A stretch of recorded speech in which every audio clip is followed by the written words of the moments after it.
Comunión con Dios, he sido invitado. Jesús, el precio por mí ha pagado. El día de celebración se intensifica. La iglesia en su cuerpo le adora y en su palabra se edifica.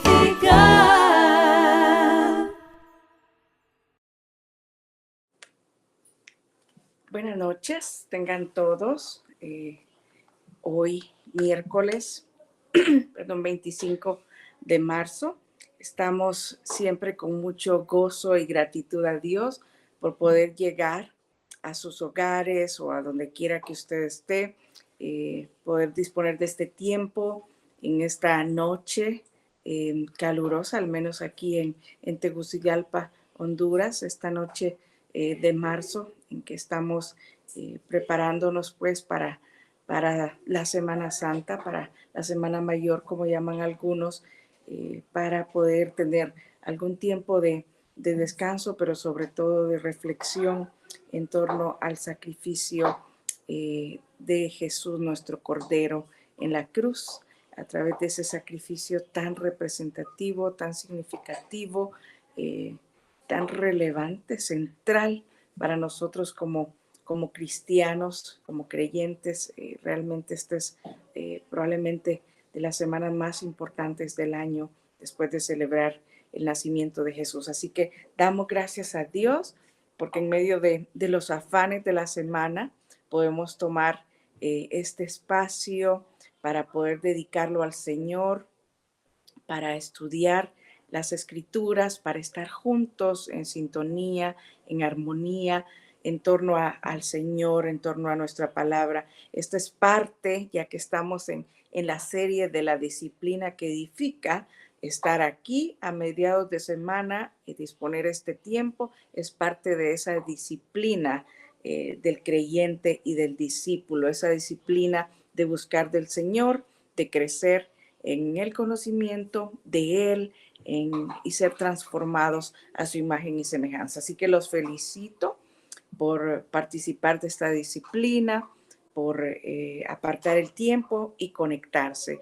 Damos gracias al Señor por eso. Vamos a orar por el tiempo de esta noche para poder avanzar con el contenido, con nuestra conversación. Así que quiero invitarles a que oremos a nuestro Padre Celestial. Señor, gracias te damos por tus bondades, tu fidelidad, tu amor, inmenso amor manifestado de tantas maneras, pero en particular te agradecemos por enviar a tu Hijo Jesús a morir en la cruz por nuestros pecados. Gracias porque eso nos abrió la puerta a ti. Gracias porque eres un Dios cercano a nosotros que busca estar cerca de nosotros en todo momento y buscas que tengamos una relación contigo. Gracias, Padre, porque podemos tenerla, porque podemos experimentar esa relación contigo y crecer, Dios, crecer a tu imagen y semejanza. Ese es nuestro anhelo, parecernos cada día más a ti.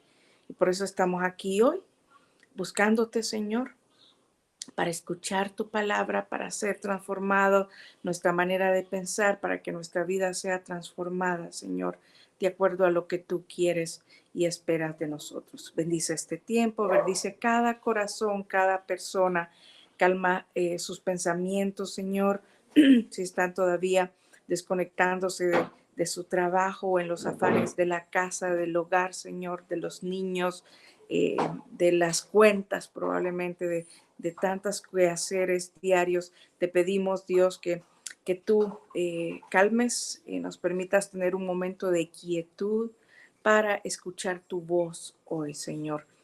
Queremos escucharte, queremos, Espíritu Santo, que hables a través de mí y que hables a cada uno. Tú eres el maestro de cada uno de nosotros. Así que te pedimos que obres esta noche mostrándonos esa verdad, esa revelación que tienes para nosotros hoy.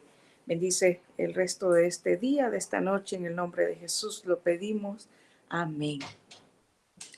Bueno, como dije antes, estamos en el mes de marzo. Antes de entrar con nuestro tema del día de hoy, vamos a revisar, a repasar juntos el reto del mes de marzo, el desafío que tenemos como iglesia de memorizar un versículo cada mes. Así que vamos a repasar el desafío del mes de marzo que está en pantalla. Les pido que si no lo saben de memoria, pues podemos leerlo. Ahí tenemos esa ayuda visual y vamos a leerlo juntos a la cuenta de 3, 1, 2, 3. Yo les digo, abran los ojos y miren los campos sembrados. Ya la cosecha está madura. Juan 4:35. Yo les digo, abran los ojos y miren los campos sembrados. Ya la cosecha está madura. Juan 4:35. Y este versículo tiene que ver con el tema de hoy, con uno de los puntos del tema de hoy. Campos sembrados, cosecha madura. Y gracias al Señor porque nos recuerda de que hay allí una cosecha lista, un campo listo para el cual podemos ir y sembrar o cosechar dependiendo de cómo está avanzado ese campo por el actuar de Dios. Así que gracias al Señor por su palabra. Y bueno, entrando ya a nuestro tema de esta serie, estamos en la serie La disciplina que edifica. Ya esta es la cuarta entrega. Tuvimos la introducción con el pastor Jorge Rivas, como acostumbramos. Él introduce y hace el cierre también de nuestras series. Él nos habló paso a paso de lo que íbamos a desarrollar, nos introdujo al tema y la importancia de la disciplina. Luego tuvimos la segunda entrega con el pastor Moisés Durón. Pastor Moisés nos habló de la disciplina personal, que estamos hablando de diferentes aristas de tipos de disciplina que nos edifican. Entonces hablaba de la disciplina personal, nos enfatizaba que lo interno es el fundamento de lo público, ¿verdad? Como dice la palabra, de la abundancia del corazón habla la boca, de lo que tenemos dentro, de lo que ocurre en lo secreto, perdón, esa era la frase que utilizaba. Lo secreto sostiene lo público, esa fue la frase que él nos dio. La vida secreta, mis disciplinas personales, eso sostienen mi vida pública, ¿verdad? Lo que yo muestro hacia afuera es un reflejo de las disciplinas internas que yo tengo. Esa fue la segunda. La pastora Norita nos hablaba también sobre esa disciplina que moldea, que transforma, ¿verdad? Y cómo Dios utiliza la disciplina para transformarnos a través de diferentes maneras, ¿verdad? Y nos hablaba de obediencia y de las circunstancias que si somos nosotros disciplinados en esas circunstancias vamos a ser transformados. Pues hoy vamos a la cuarta entrega. Después de ver estas diferentes disciplinas, queremos hablar de la disciplina del discípulo de Jesús. El título de esta entrega es La disciplina del discípulo, cruz diaria, obediencia y misión.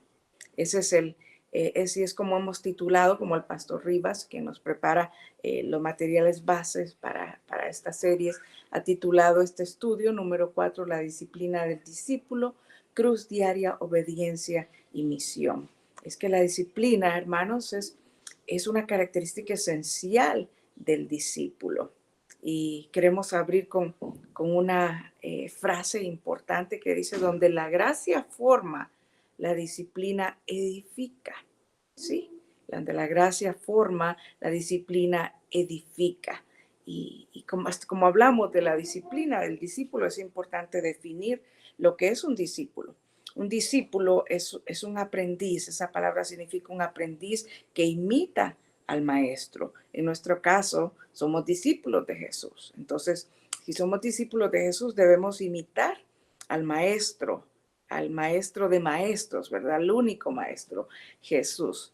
La disciplina del discípulo, entonces, decimos que es el marco que sostiene la vida cristiana cuando no hay momentos especiales, ¿verdad? Ese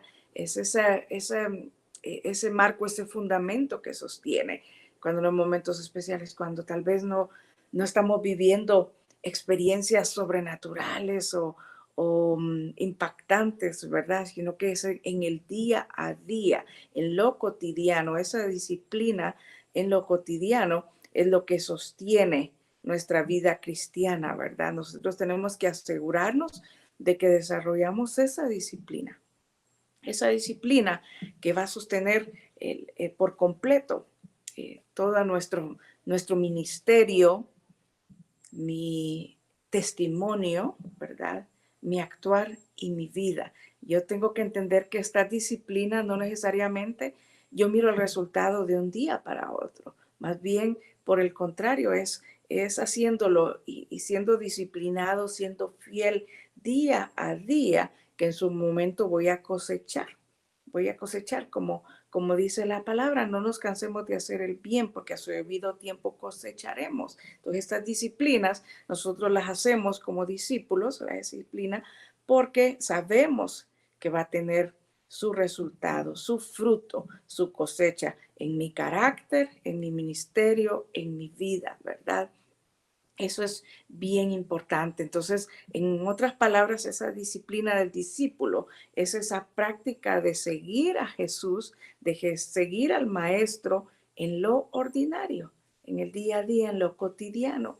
Y aquí es importante, hermanos, hablar de un concepto de gracia, de la gracia barata o la gracia costosa. Son unos conceptos introducidos por Dietrich Bonhoeffer, que en el siglo pasado, ¿verdad? Este alemán introdujo en su libro, perdón, El costo del discipulado, estos conceptos de la gracia barata y la gracia costosa, porque tenemos que entender de qué tipo de gracias. Hablamos mucho, nos encanta hablar de la gracia, ¿verdad? De la gracia inmerecida, como abrí ahorita, donde la gracia forma, la disciplina edifica. Nos gusta quedarnos con la parte de la gracia, el regalo inmerecido, que Dios, esa gracia de Dios que me permite, ¿verdad?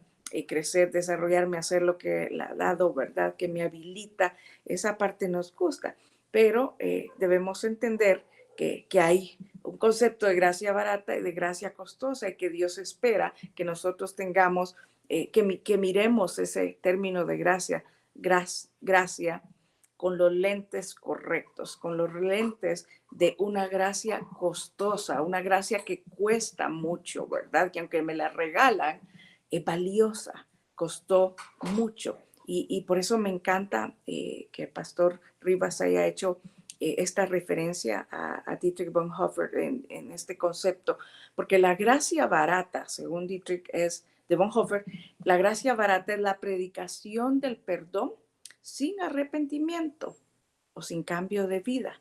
La gracia barata es gracia sin discipulado, gracia sin la cruz y gracia sin Jesucristo, sin un maestro, sin un líder a quien seguir. Esa es la gracia barata. Pero la gracia costosa, dice Bonhoeffer, exige el discipulado activo, exige seguir a Jesús. Le cuesta al hombre su vida, es decir, una entrega total. ¿Por qué? Porque le costó a Dios la vida de su Hijo. La gracia costosa es el llamado de Jesucristo.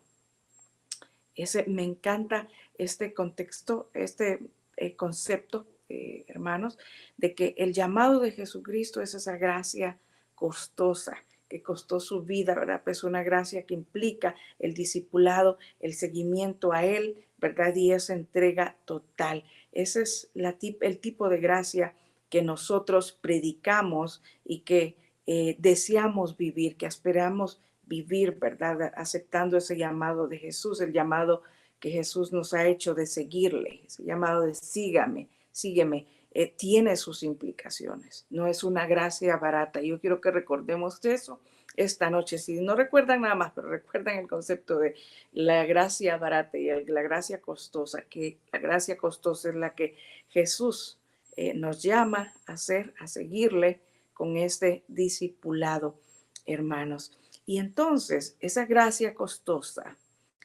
requiere ciertas disciplinas, ¿verdad? Disciplinas que podemos, disciplinas claves, yo digo fundamentales, 3 disciplinas fundamentales que vamos a ver en los pasajes de la Biblia. Y voy a empezar con el primer punto, ¿verdad? En la primera manera en que se manifiesta esa disciplina del discípulo. Vamos a verlo en el pasaje de Lucas, capítulo 9, versículo 23. Lucas 9, 23, lo tenemos en NBI en pantalla. Este versículo, eso que está, nos muestra las palabras de Jesús, indicando qué es lo que espera de nosotros, qué tipo de disciplina espera de sus discípulos.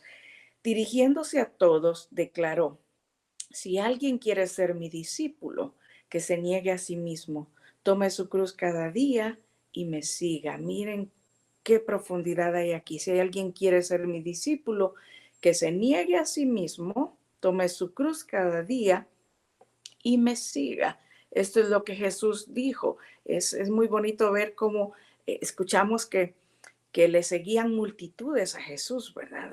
Eran cuando uno ve películas o la serie de Chosen, Los Elegidos, o muchas imágenes, ¿verdad? Se ve que llamaba la atención, lo seguían multitudes, pero él estaba consciente que no todos estaban dispuestos a aceptar esa gracia costosa. Entonces él empezó, como ya aquí lo vemos en Lucas 13, que empezó a subir el estándar, a subir la barra, ¿verdad? Decir, ok, si me quieres seguir, entonces les dice 3 verbos claves que vemos aquí. Niégate a ti mismo, ¿verdad? Debes negarte a ti mismo, debes tomar la cruz y seguirme. 3 verbos importantes que tienen que ver con la disciplina, ¿verdad? Y se refiere a ese primer verbo, a negarse a sí mismo, luego tomar la cruz y seguirle. Esos 3 elementos están confrontando realmente la autosoberanía que nosotros tenemos. Es lo que está diciéndonos. Negarse a sí mismo es hacer a un lado tu autosoberanía. Yo recuerdo en los primeros cursos de discipulado, ¿verdad? Cuando nos hablaban del señorío de Jesús, en algunos libros nos ponían aquí un trono, ¿verdad? Que hacía el trono de tu vida y tu corazón. Y la primera pregunta que uno tenía que responder es: ¿quién está sentado en ese trono? ¿Está realmente Jesús? ¿Lo ha aceptado como el Señor de mi vida? Porque muchos lo aceptan como el Salvador nada más, ¿verdad? Y no les gusta aceptarlo como el Señor, pero como discípulos somos llamados a aceptarlo como mi Salvador y como mi Señor, y eso significa que Él es quien debe sentar en el trono de mi vida, que Él es quien reina y no soy yo quien me autogobierno. A eso se refiere negarse a sí mismo, se refiere al tomar su cruz, la cruz. Recordemos que era un símbolo de muerte en este contexto romano, ¿verdad? En judío romano en el que estaba Jesús, era un contexto de muerte. Habla de una muerte, hace referencia a una muerte diaria de nuestro ego, de quitarnos a nosotros de ese trono de mi vida, que es una muerte al egocentrismo, a esa vida centrada en mí mismo. A eso se refiere el egocentrismo. Es una vida en la que es una distorsión. Cuando lo leía y trataba de entender ese concepto, es realmente una distorsión en la persona, que se ve a sí mismo como el centro del universo. Y todo gira, como le decimos a nuestros hijos a veces, ¿verdad? Es que tú crees que el mundo gira alrededor tuyo. Ese es el egocentrismo. Es una vida centrada en mí mismo, ¿verdad? Y nos está llamando al opuesto, a despojarnos de eso y a tener una vida hacia el exterior, ¿verdad? Permitirle a Él reinar. Nos está llamando al negarnos a nosotros mismos y tomar nuestra cruz. Jesús está llamando a una vida de abnegación.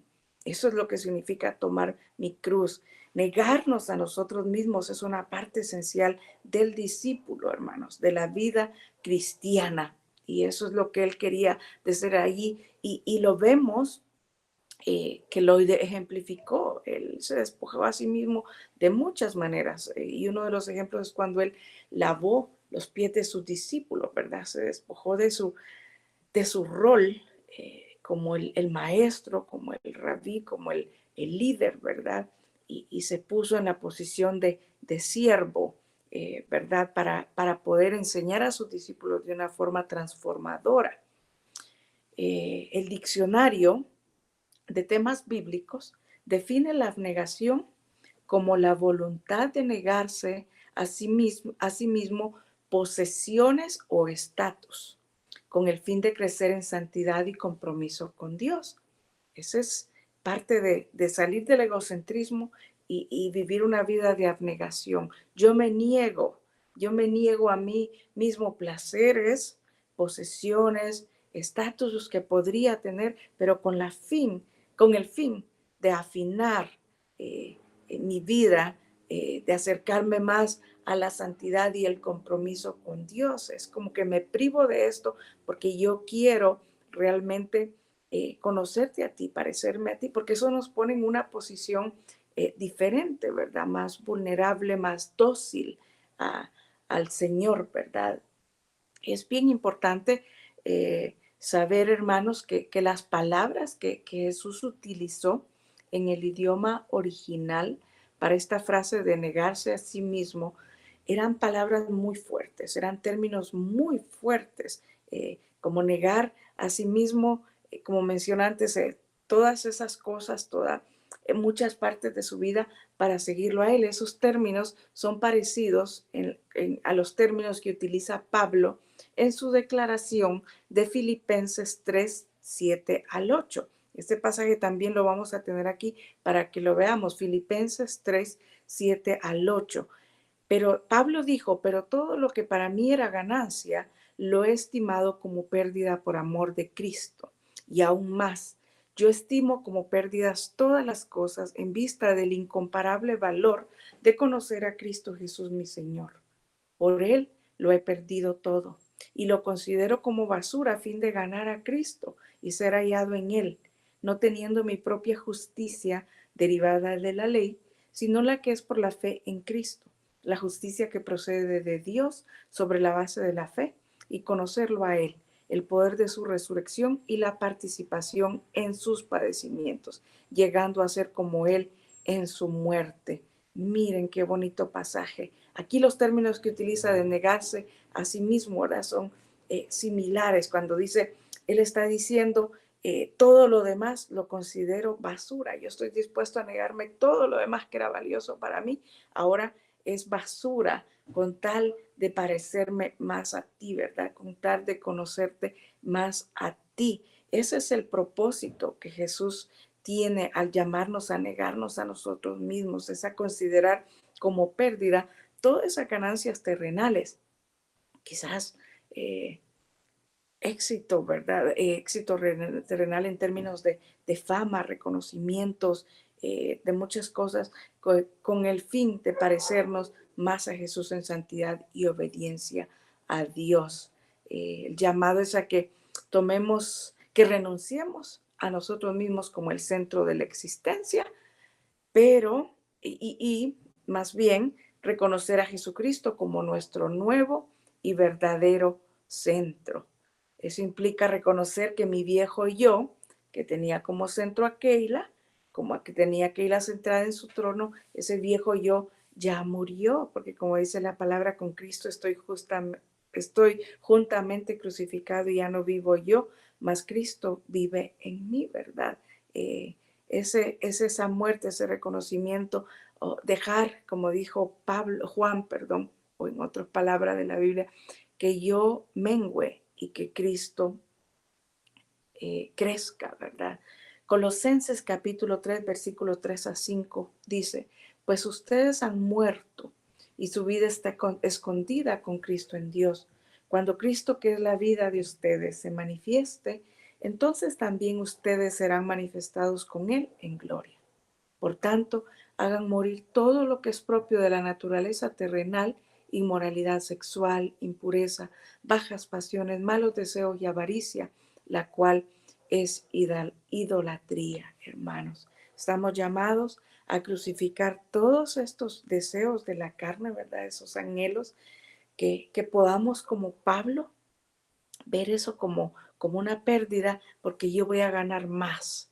Yo voy a ganar más al parecerme a Cristo, al ser santificado por Él, al poder eh, al crucificar los deseos de la carne, yo permito que nuestra vida en Cristo crezca, ¿verdad? Que se fortalezca y que se desarrolle cada vez más hasta que Cristo se convierte ya en una parte intrínseca de mí, ¿verdad? Se convierte en mi nueva vida, ¿verdad?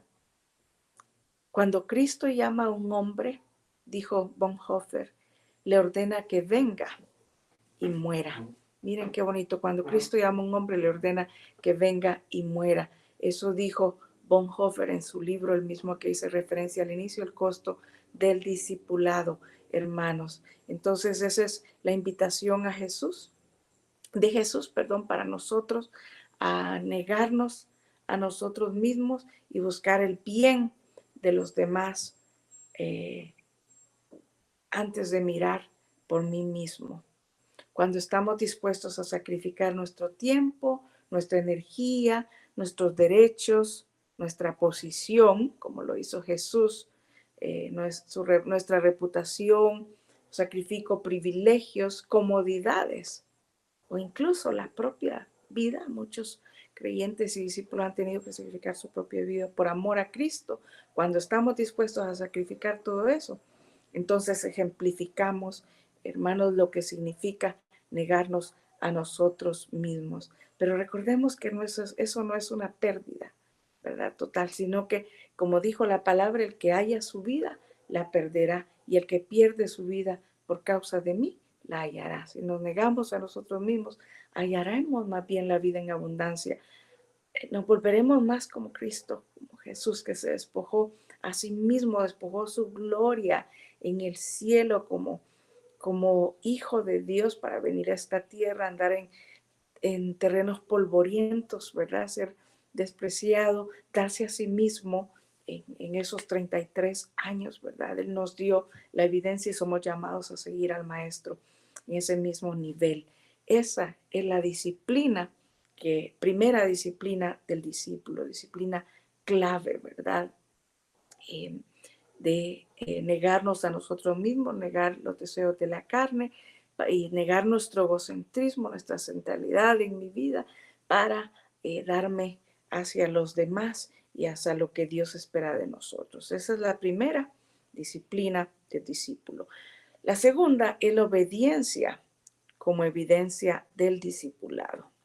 La disciplina de la obediencia es una evidencia clave de todo discípulo. En Primera de Juan, capítulo 2, versículos 3 al 6. Quiero invitarles a que leamos este pasaje, que también lo tenemos en pantalla. Primera de Juan 2, 3 al 6. Dice, sabemos que hemos llegado a conocer a Dios y obedecemos sus mandamientos. El que afirma lo conozco, pero no obedece sus mandamientos, es un mentiroso. Y la verdad no está en él.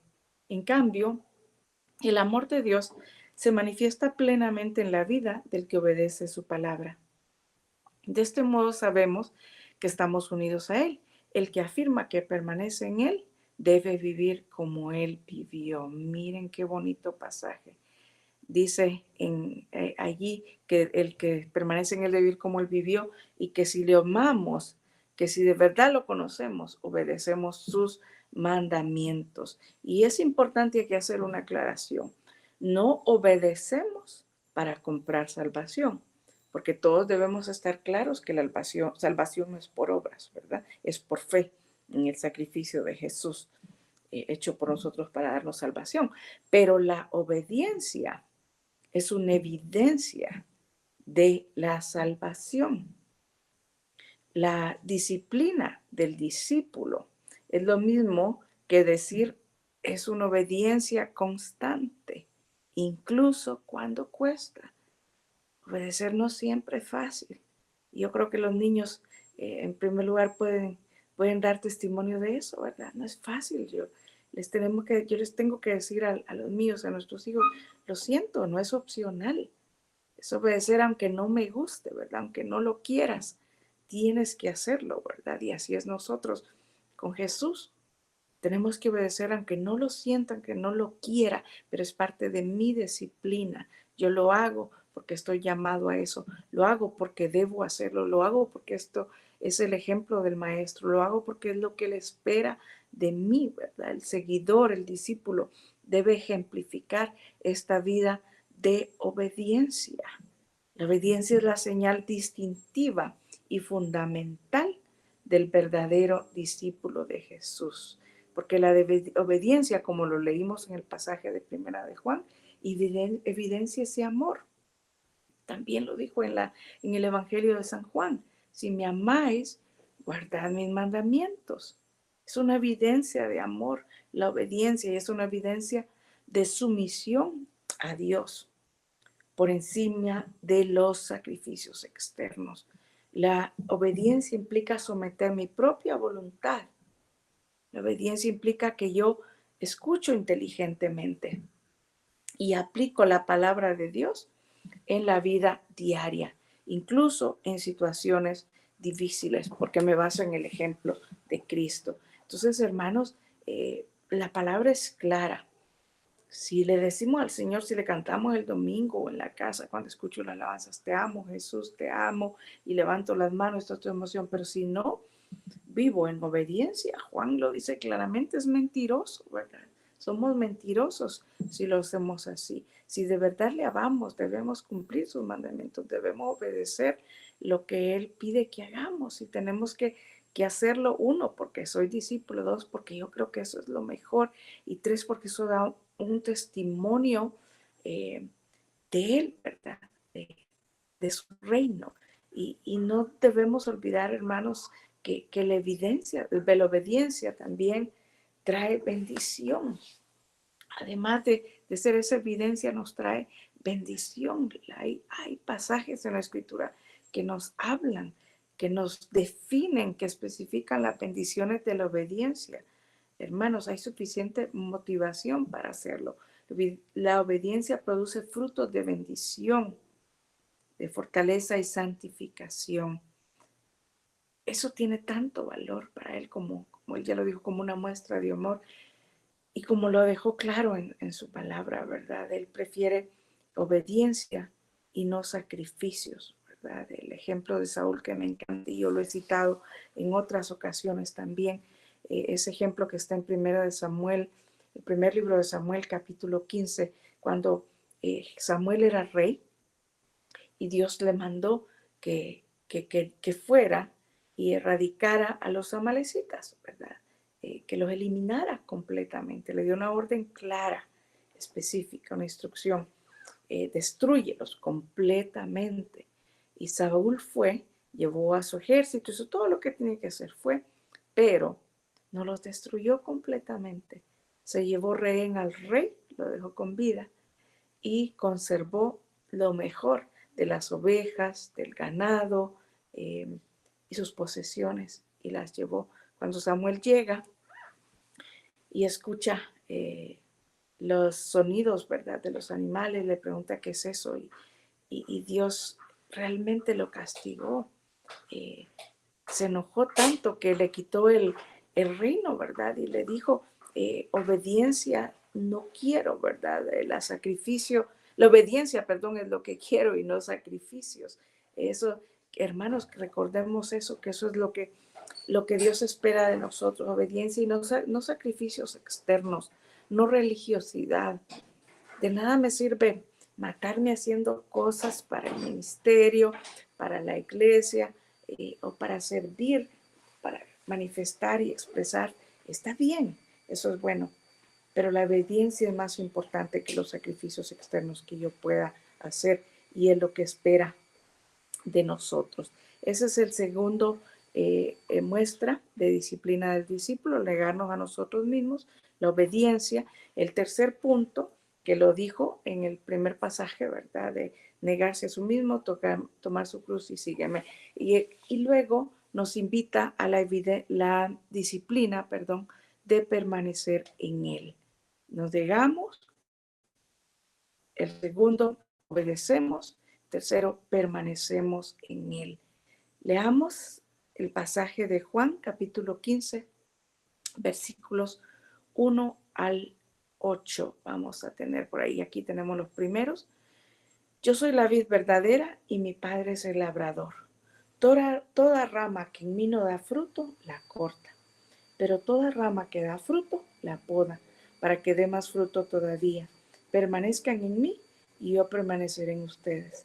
Así como ninguna rama puede dar fruto por sí misma, sino que tiene que permanecer en la vid, así tampoco ustedes pueden dar fruto si no permanecen en mí. Yo soy la vid y ustedes son las ramas. El que permanece en mí, como yo en él, dará mucho fruto. Separados de mí no pueden ustedes hacer nada. El que no permanece en mí es desechado y se seca. Como las ramas que se recogen, se arrojan al fuego y se queman. Si permanecen en mí y mis palabras permanecen en ustedes, pidan lo que quieran y se les concederá. Mi Padre es glorificado cuando ustedes dan mucho fruto y muestran así que son mis discípulos. Miren qué bonito pasaje.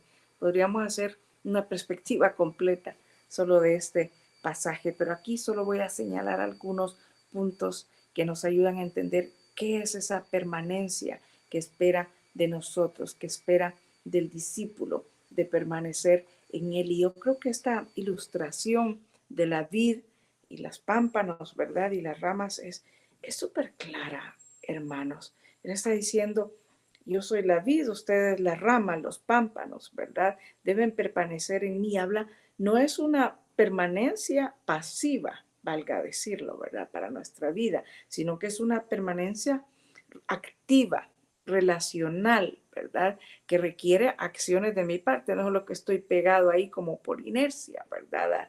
A la vid, sino que yo tengo la comprensión que estoy pegado a él porque de ahí viene mi nutrición, ¿verdad?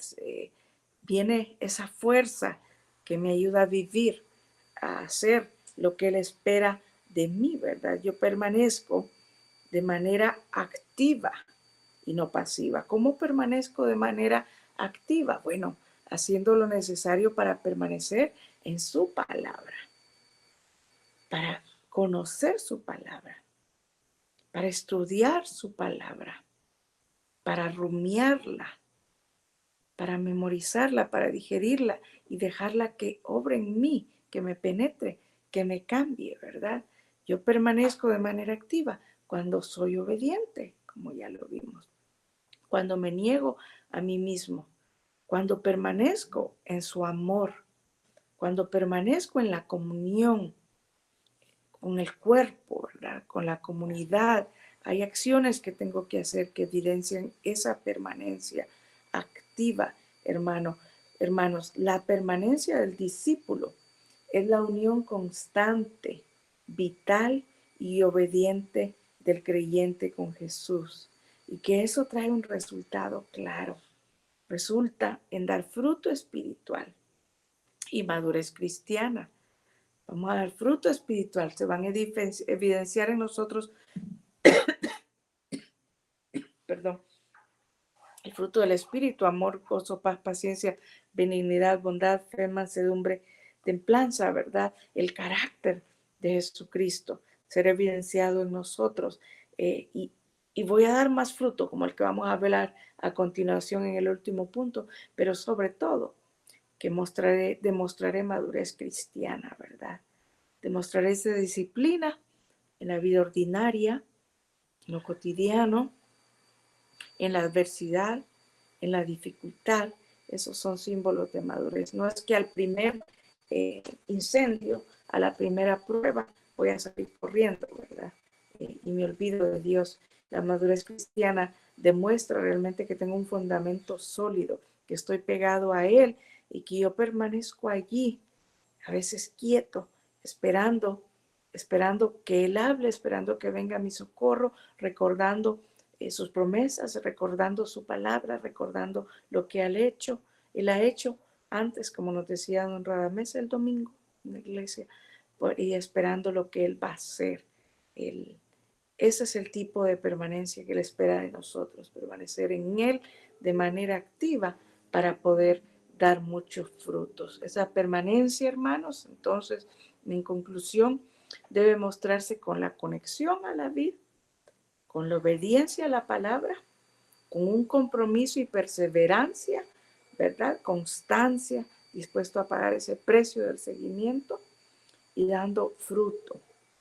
Debe mostrar dando fruto visible de una vida transformada, caracterizada por el amor y la obediencia a los mandamientos, lo que glorifica al Padre. Esa permanencia se evidencia también en la oración, en la comunión con el Padre y con la Iglesia. Hermanos, permanezcamos en Él unidos. Y el último punto, el cuarto punto, además de negarnos a nosotros mismos, de ser obedientes, que es otra disciplina del discípulo, de permanecer en Él, el punto 4 es la disciplina misional, que no es más que hacer discípulos. Esto debe ser parte de la disciplina del creyente. Y lo vemos, como siempre, con el pasaje por excelencia para hablar de la misión de los discípulos, de hacer discípulos, el de Mateo 28, 18 al 20, ¿verdad? Que también lo tenemos en pantalla. Jesús se acercó entonces a ellos y dijo: se me ha dado toda autoridad en el cielo y en la tierra. Por tanto, vayan y hagan discípulos de todas las naciones, bautizándolos en el nombre del Padre, del Hijo y del Espíritu Santo, enseñándoles a obedecer todo lo que les he mandado a ustedes. Y les aseguro que estaré con ustedes siempre hasta el fin del mundo. Este pasaje de la Gran Comisión nos recuerda la importancia del discipulado, esa disciplina de hacer discípulos. No solo dice ir, ¿verdad? Vayan, sino formen discípulos, llamen a otros, formen a otros, ¿verdad? A otros. Esa disciplina misional incluye que yo puedo comunicar el evangelio con claridad. O sea, lo conozco en primer lugar, he sido disciplinada en conocerlo, he hecho mi parte en conocerlo y poder compartirlo claramente, que yo acompaño a otros, ¿verdad? Enseño a otros, soy paciente, ¿verdad? Lo modelo, lo vivencio. Ese discipulado misional se evidencia en mi día a día, es parte de mi vida, mi mundo, donde yo me muevo, es mi campo de misión, hermanos. Es mi campo de misión. Aquí debo tener claridad en no separar, en que mi vida no está dividida, en como nos enseñaban a veces cuando éramos niños o pequeños, de que nos hablaban del mundo secular y el cristiano, ¿verdad? El mundo espiritual. A veces pedíamos oración, escuchábamos mucho cuando crecimos de quiero orar por mi vida espiritual, ¿verdad? Y en realidad la vida es una sola, ¿verdad? No debemos separar entre secular y cotidiano. Mi vida es un campo de misión. Yo debo vivir mi discipulado en donde quiera que esté. Yo debo ser consciente de eso, hermanos. Debo ser consciente que debo cumplir mi misión en la forma en que yo hablo, ¿verdad? Yo debo esforzarme por ser un agente de misión, un representante del reino de Dios y llevar su misión a todas las áreas de mi vida, ¿verdad? Hay muchas maneras de hacerlo.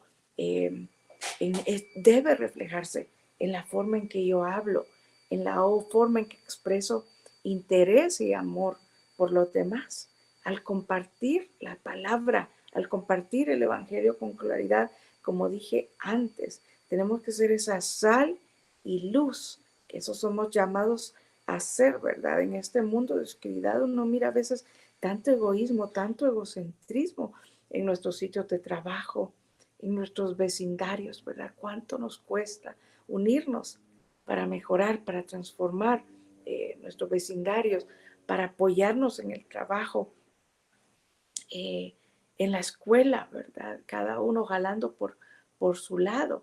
Nosotros debemos vivir, hermanos, con un sentido de misión. Eso debe ser parte de nuestra vida.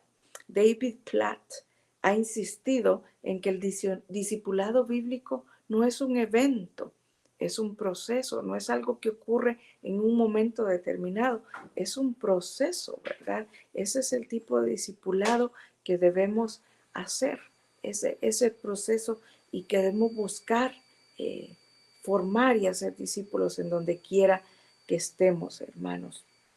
Y recordemos lo que dice la palabra en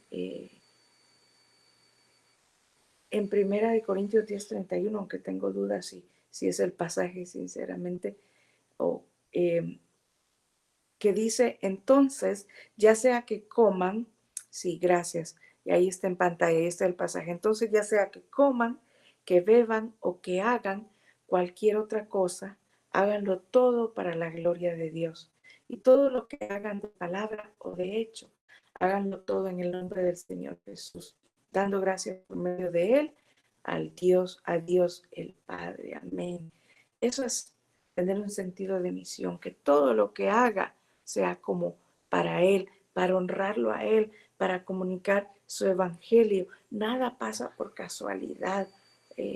Dios está interesado en este mundo y en cada persona, y tenemos que recordar que Él está obrando, y cada oportunidad que se nos presenta es una oportunidad de conectar lo que está sucediendo con la narrativa de Dios, del plan de Dios, del plan de salvación, de lo que Él está haciendo. Tenemos que buscar que todo lo que hagamos apunte a Él, y tener esa conciencia, hermanos, de que si todo lo que hacemos es para Él, lo va a glorificar y vamos a ser discípulos y hacer misión. En conclusión, hermanos, la disciplina del discípulo, tenemos que reconocerlo, es una vida cruciforme, ¿verdad? ¿Qué quiere decir esto, una vida cruciforme? Que en Cristo al centro, el yo al servicio y el mundo como campo de misión. Voy a repetirlo porque quiero que nos quedemos con esto. La disciplina del discípulo es una vida cruciforme, ¿verdad? Por eso tomar la cruz. Cristo al centro, el yo al servicio y el mundo como campo de misión. Esto resume lo que hemos estudiado hoy, ¿verdad? Cristo al centro, yo al servicio y el mundo como campo de misión. Eso significa negarme a mí mismo, tomar la cruz y seguirle, ¿verdad? Le sigo en el mundo como campo de misión. Me niego a mí mismo al darle a Él la centralidad de mi vida, ponerlo a centralidad de Él y servir a los demás, ponerme a su servicio. Hermanos, que esa sea nuestra aspiración, nuestra disciplina y evidencia como discípulos, que el Señor nos ayude a poder ejercitarnos en esta disciplina que edifica nuestra vida y que nos permita discipular a otros. Que tengan una buena noche, un buen resto de semana. El Señor le fortalezca, su gracia le acompañe, la gracia costosa, recuerden, no la barata, esa gracia que le llama a seguirle de esta manera. Que su gracia esté con usted, que su paz le acompañe, que sea Él mostrándole su amor de diferentes maneras en esta semana. Le abrazamos y le bendecimos. Feliz noche.